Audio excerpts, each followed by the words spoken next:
Aqua, ituloy natin. This is an Aquarius Sun, Moon, Rising, and Venus collective reading for the month of Feb. For your personal reading, kindly send me a direct message. Kamusta mga Aquarians? Kamusta? Nakapag-birthday na ba ang lahat ng ating mga Aquarians? This is an Aqua, Sun, Moon, Rising, and Venus collective reading for the month of February. Tingnan natin kung anong energy ng ating mga Aqua. Kaperahan, kabuhayan, pamilya, relasyon, kaibigan, mga taong nakapaligid sa ating mga Aquarian. Guidance and good news para sa ating mga Aqua, please.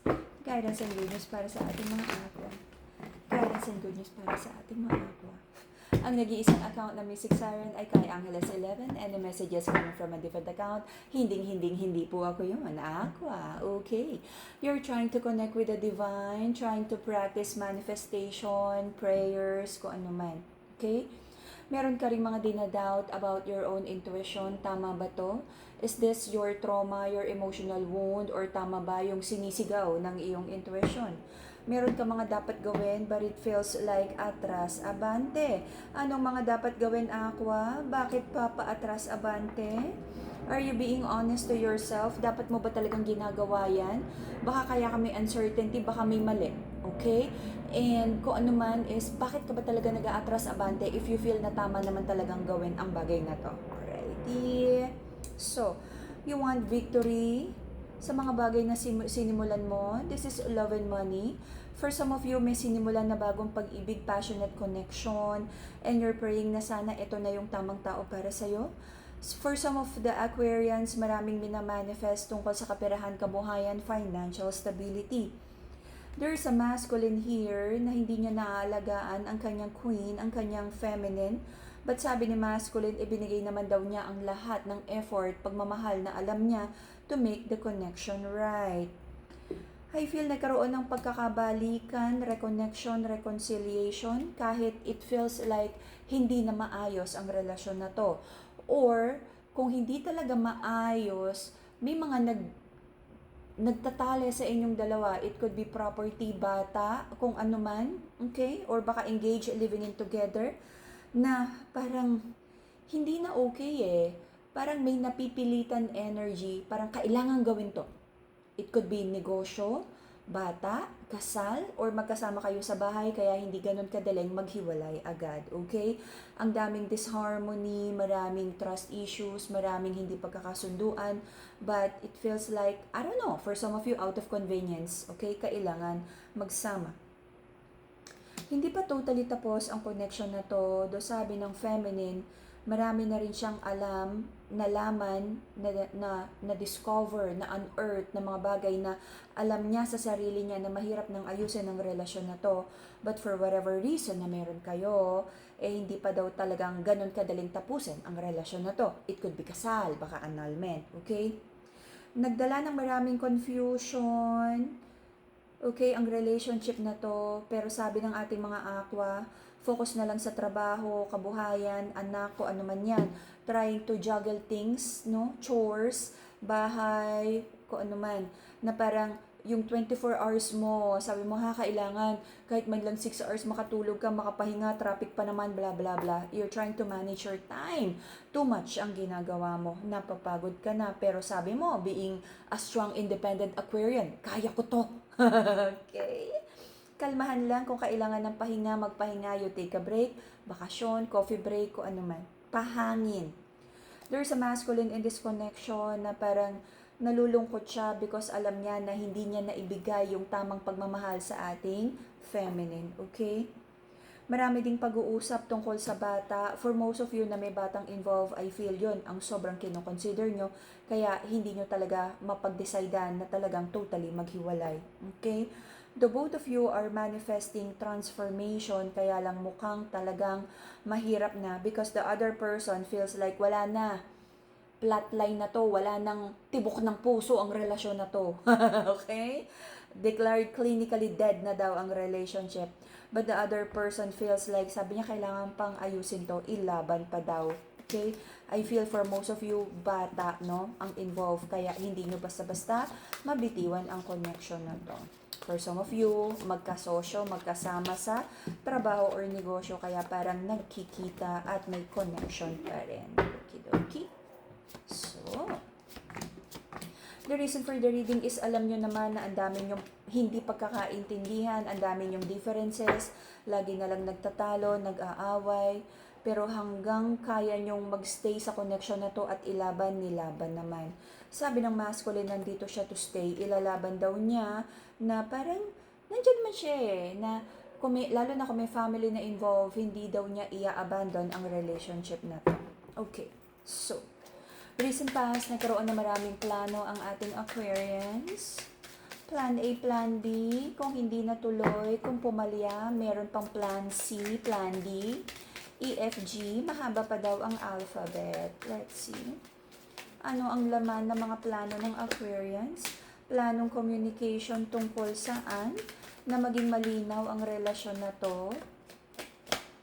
Okay, may plano ang masculine na kausapin ng kanyang feminine tungkol sa relationship, responsibilities, mga bata, negosyo, kung ano man ang kailangan nyong pag-usapan. Okay? Prayers and manifestation, sabi ng ating mga Aquarians, marami kang mga ine-expect na blessings, communication, good news, and it feels like parang natatrap sa customs, hindi pa nakiklear, hindi pa dumarating. For some of you, nakatanggap na mukhang hindi magandang balita, mga delays, mga hindi magandang, yun nga, bad news, sabihin na natin. But for some of you, like may mga hinihintay pa na dumating na cheque, kontrata, like finality nung kasal, annulment, like bagong trabaho, okay, kung ano man. Right now, sabi ng ating mga Aqua, alam niya na parang mahirap nang magkaroon ng kasunduan sa pag-ibig na to. Ang dami niyong kailangang ayusin na hindi naman naayos. So parang atras abante yung energy. Ano ba talaga? Tatapusin na ba talaga to? O mag-uusap pa ba kayo? Yung mga pag-uusap ba na yan, may patutunguhan? O parang nagsasayangan lang kayo ng panahon? Because wala naman akong nakikita dito na strong, honest, abundant, and long-term relationship together. And that is because of your like free will, kung ano man yung mga ginawa nyo in the past. Okay?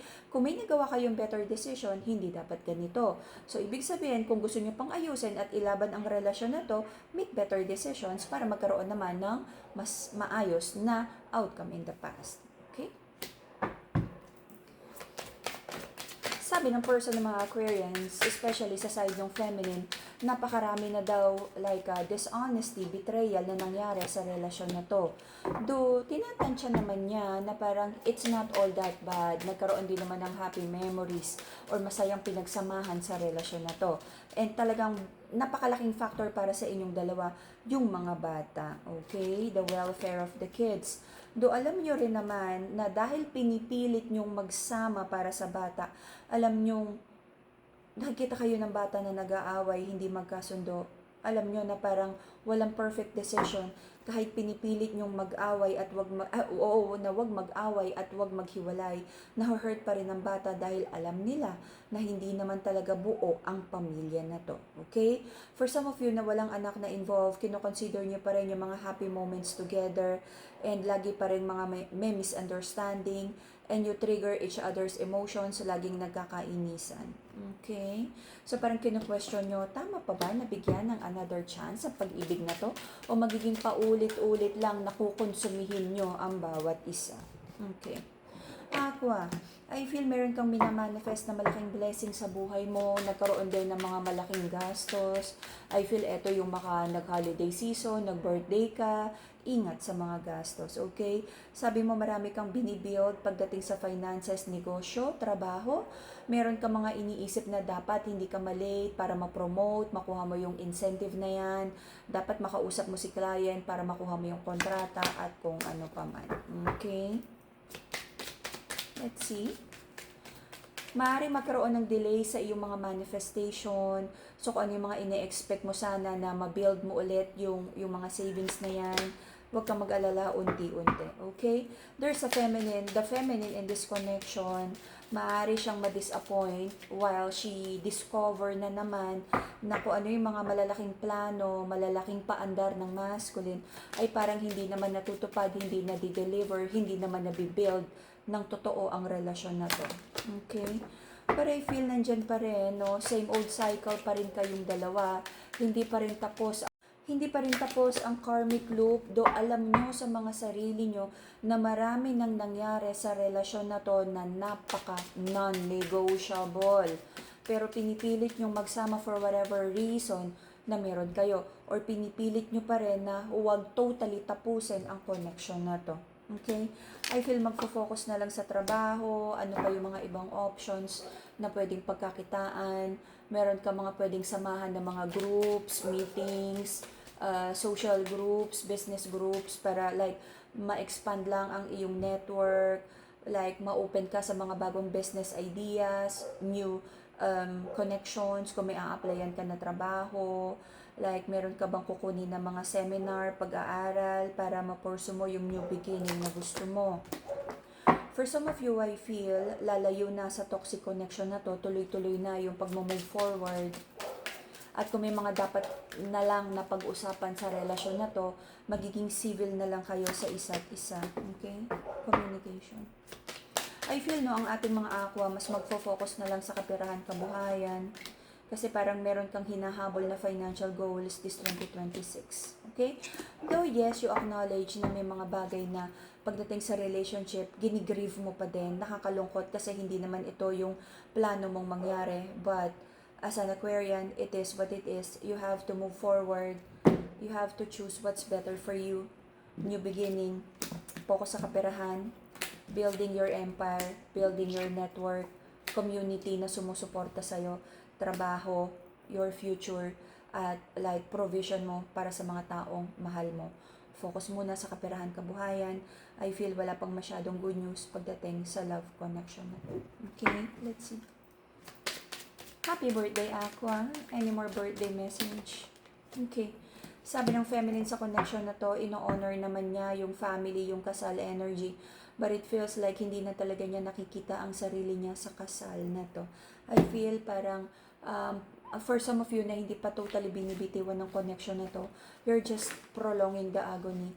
Kasi I feel overdue na mag-collapse ang relationship na to. Pinipilit na lang na i-glue. Okay? Lagyan ng kanin, i-paste.